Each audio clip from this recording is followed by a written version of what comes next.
ഇന്ന് ഞാൻ വന്നിട്ടുള്ളത് ഒരു പൊട്ടറ്റോ സ്നാക്കിൻ്റെ റെസിപ്പി ആയിട്ടാണ്. വൈകുന്നേരം നമ്മുടെ മക്കളൊക്കെ സ്കൂൾ വിട്ട് വരുന്ന സമയത്ത് നമുക്ക് പെട്ടെന്ന് തന്നെ ഉണ്ടാക്കി കൊടുക്കാൻ പറ്റിയിട്ടുള്ള ഒരു സ്നാക്കാണ് കേട്ടോ. അധികം സമയമൊന്നും എടുക്കാതെ വെറും 10 മിനിറ്റിലൊക്കെ നമുക്കിത് ചെയ്തെടുക്കാനായിട്ട് പറ്റും. അതിന് വേണ്ടിയിട്ട് ഒരു 3 പൊട്ടറ്റോ പുഴുങ്ങി അതിൻ്റെ തൊലിയൊക്കെ കളഞ്ഞ് നല്ലപോലെ ഉടച്ചെടുക്കുക. അതിലേക്ക് ഒരു 1/4 കപ്പ് മല്ലിയില ചേർത്ത് കൊടുക്കുക. ഒരു അര സ്പൂൺ കാശ്മീരി ചില്ലി പൗഡറും 1/4 സ്പൂൺ കായത്തിൻ്റെ പൊടിയും ഒരു 4 ടേബിൾ സ്പൂൺ കോൺഫ്ലോറും ആവശ്യത്തിനുള്ള ഉപ്പും കൂടി ചേർത്തിട്ടാണ് ഞാനിത് കുഴച്ചെടുക്കുന്നത്. ഇത് കുഴച്ച് വരുന്ന സമയത്താണ് നമുക്ക് കോൺഫ്ലോറിൻ്റെ അളവ് അറിയാൻ പറ്റുക.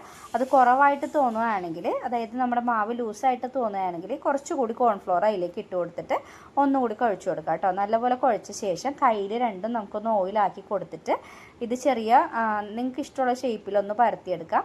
ഞാനിവിടെ ഇങ്ങനെ ലോങ് ആയിട്ടുള്ള ഒരു നമ്മുടെ ഈ ലോങ് ബീൻസിൻ്റെയൊക്കെ ഷേപ്പിൽ അതേപോലെയാണ് ഞാനിത് ഒന്ന് പരത്തിയെടുത്തിട്ടുള്ളത്. ശേഷം നമുക്കൊരു പാൻ വെച്ച് കൊടുത്തിട്ട് അതിലേക്ക് ഇത് ഓരോന്നായിട്ട് ഇട്ടിട്ട് തിരിച്ചും മറിച്ചും ഒക്കെ ഇട്ട് വേവിച്ചെടുക്കുക. ഫ്ലെയിം ഒരിക്കലും കൂട്ടി വെച്ചിട്ട് നിങ്ങളത് ഫ്രൈ ചെയ്തെടുക്കരുത്. ഫ്ലെയിം കൂട്ടി വെച്ച് കഴിഞ്ഞാൽ ഉരുളക്കിഴങ്ങ് ആയതുകൊണ്ട് തന്നെ അതിൻ്റെ ഉൾഭാഗം നമുക്ക് വെന്ത് കിട്ടില്ല. നമ്മൾ കോൺഫ്ലോർ ചേർത്തിരിക്കുന്നതുകൊണ്ട് അതിൻ്റെ പുറം ഭാഗം പെട്ടെന്ന് തന്നെ ക്രിസ്പി ആയിട്ടും വരും. അപ്പോൾ തീ കുറച്ച് വെച്ചിട്ട് ഒന്ന് തിരിച്ചു മറിച്ചുമൊക്കെ ഇട്ട് കൊടുത്തിട്ട് ഒരു 6 മിനിറ്റൊക്കെ എടുത്തു എനിക്ക് ഒരു ട്രിപ്പ് ഇത് വെന്ത് കിട്ടാനായിട്ട്. അത്രയും സമയം എടുത്തിട്ട് വേവിച്ചെടുക്കുക. പെട്ടെന്ന് എടുക്കരുത്. പിന്നെ രണ്ടാമത്തെ ട്രിപ്പിൽ ഞാൻ ബാക്കിയുള്ള എല്ലാ പൊട്ടറ്റോയും കൂടി ഇട്ടിട്ടാണ് ഞാൻ ഫ്രൈ ചെയ്ത് മാറ്റിയത്. ആദ്യത്തേൽ ഞാൻ കുറച്ച് ഒട്ടിപ്പിടിക്കുമെന്നുള്ളൊരു ഭയമുള്ളതുകൊണ്ട് ഞാൻ എല്ലാം കൂടി ഇട്ടില്ലായിരുന്നു. പക്ഷെ ഒട്ടിപ്പിടിക്കുന്നില്ല. ഇത് വെന്ത് വരുമ്പോൾ തന്നെ ഇത് സെപ്പറേറ്റഡ് ആയിട്ട് ഇങ്ങനെ വെളിച്ചെണ്ണയുടെ മുകളിലേക്ക് പൊന്തി നിൽക്കും. കാരണം ഒന്നും കൂടി ഒന്ന് വീർത്ത് വരും നമ്മളിത് ഓയിലിലേക്ക് ഇടുന്ന സമയത്ത്. അപ്പോൾ അതുകൊണ്ട് പേടിക്കേണ്ട. നിങ്ങൾ ആദ്യത്തെ ട്രിപ്പിൽ ഇടാനുള്ളത് മാത്രമാണ് ഉണ്ടാക്കിയിട്ടുള്ളതെങ്കിൽ അത് ഒറ്റ ട്രിപ്പിൽ തന്നെ നമുക്ക് വറുത്ത് കോരിയെടുക്കാനായിട്ട് സാധിക്കും കേട്ടോ. അപ്പോൾ നമുക്കിത് മയോണൈസിൻ്റെ കൂടെ ടൊമാറ്റോ സോസിൻ്റെ കൂടെയൊക്കെ കഴിക്കാൻ പറ്റിയിട്ടുള്ള അടിപൊളിയായിട്ടുള്ളൊരു സ്നാക്കാണ്.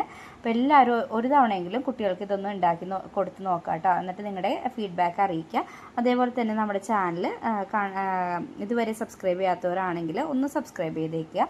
ലൈക്ക് ചെയ്യുക, ഷെയർ ചെയ്യുക, കമൻറ്റ് ചെയ്യുക. നമ്മുടെ വീഡിയോ മറ്റുള്ള നിങ്ങളുടെ ഫ്രണ്ട്സിനും ഫാമിലിക്കും ഒക്കെ ഒന്ന് ഷെയർ ചെയ്ത് സപ്പോർട്ട് ചെയ്യാനായിട്ട് ശ്രദ്ധിക്കണേ. അപ്പോൾ നമ്മുടെ വീഡിയോ ഇത്രയേ ഉള്ളൂ. അടുത്ത വീഡിയോയിൽ ഒരു പുതിയ റെസിപ്പി ആയിട്ട് കാണും വരെ എല്ലാവർക്കും ബൈ. ഇത് എന്താ പറയുക, വളരെ ടേസ്റ്റാണ്. ഞാൻ വീണ്ടും വീണ്ടും പറയണം, ഒറ്റ തവണയെങ്കിലും നിങ്ങളിതൊന്ന് ഉണ്ടാക്കി നോക്കണം കേട്ടോ. ഇത് കോരി എടുക്കുമ്പോൾ തന്നെ നല്ല ക്രഞ്ചി ആയിട്ടാണ് ഇരിക്കുന്നത്. നിങ്ങൾക്കിതിപ്പോൾ ഞാനിത് പൊട്ടിച്ച് കാണിച്ചു തരാം. അപ്പോൾ നിങ്ങൾക്ക് മനസ്സിലാവും. കണ്ടോ, നല്ല ക്രഞ്ചി ആയിട്ടാണ് ഇരിക്കുന്നത്. ചൂടോടെ തന്നെ കഴിക്കുക. ചൂടാറിക്കഴിഞ്ഞാൽ പൊട്ടറ്റോ ആയതുകൊണ്ട് ഇതിങ്ങനെ ഉള്ളിൽ സോഫ്റ്റായി പോകും. അതുകൊണ്ട്